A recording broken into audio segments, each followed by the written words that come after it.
Hey guys, I wanted to get your guys' thoughts on your program today. You guys had a lockdown, Mm. and when I was a kid, the worst thing we had to worry about was an earthquake, duck and cover. That was the big thing for us. Man, you get an earthquake at school, jump under the desk. That was dramatic for us. And now they got you guys talking about an active shooter running around your campus, and what do you guys should do about that? What do you guys think about it? What did it make you think about, and how does it change how you think going to school and while you're at school? Tell me what you. Ryan, you go first. Well, if they were an actual active shooter at school and we were all in class or outside, the first thing I would do is ran to the closest room and just sat there and got in a hiding spot and just sat there. But if there weren't an active shooter, really, I wouldn't really be thinking about it. So I wouldn't really be thinking about it really, because I would have been just going about my day talking with my friends. Because we don't really tend to think about that kind of stuff unless it's actually happening. Because I don't really tend to think about it at all. What do you think, kid? And does it change how you go to school, and how you think while you're there, or you just? What do you think? Yeah, I think it may change a bit because now I'm kind of thinking about that. I kind of have to be more cautious and careful if you see a bunch of strangers around school. This one time, I saw this one guy. He was going through the trash at our school, and I'm not sure what he was doing there. And it was during the PE thing. I was confused. But Did you tell anybody about it, or did you? the teachers, they saw him because everybody had to walk past him because we had to go into the gym. Okay. And you see the trash can that's sitting there. Was going through it, and the teachers probably saw him. When we came back, he was gone though. Gotcha. Yeah, it's probably something to think about and be a lot more careful. But when it drills like that, I want to listen to the teachers and their directions and what to do, because nobody wants to get shot. So.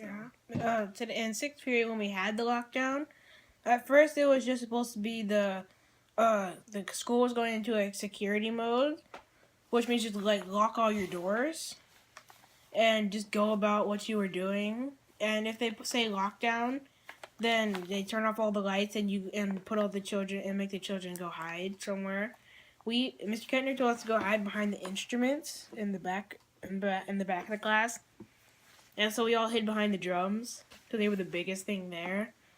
And he was talking about that if they were an actual active shooter, and he were to come through the door, he would have put us all in the practice rooms that we have, because we have 2 practice rooms.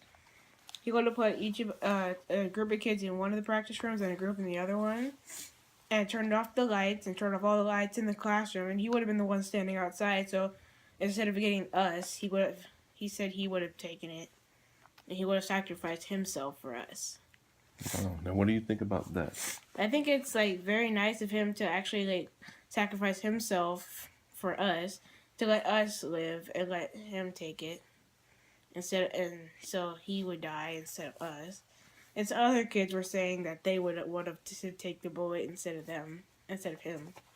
No, even the Bible speaks about doing things like that and sacrificing yourself, right? Mm-hmm. Do you guys remember what the Bible says, and kind of loosely, what does it say about that? Sort of. It says, "No greater love than a man have than he lay his life down for his friend."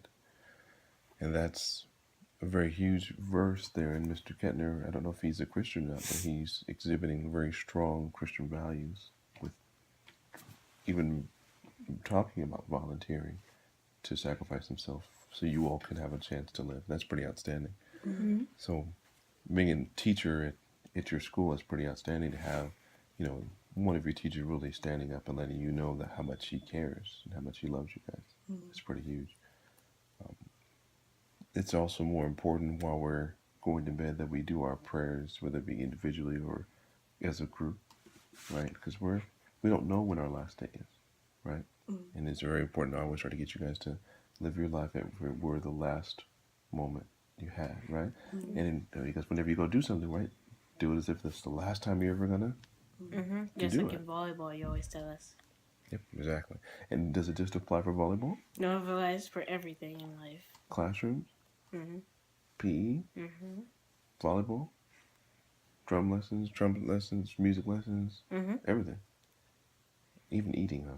Mm-hmm. Yeah, I guess you could do that. But that doesn't mean like gorge yourself to the That- point of death. That's true. Because then that would really be your last day. Yeah. Go to a buffet. Hey, one of everything. No, 5 of everything, please. Double stuff.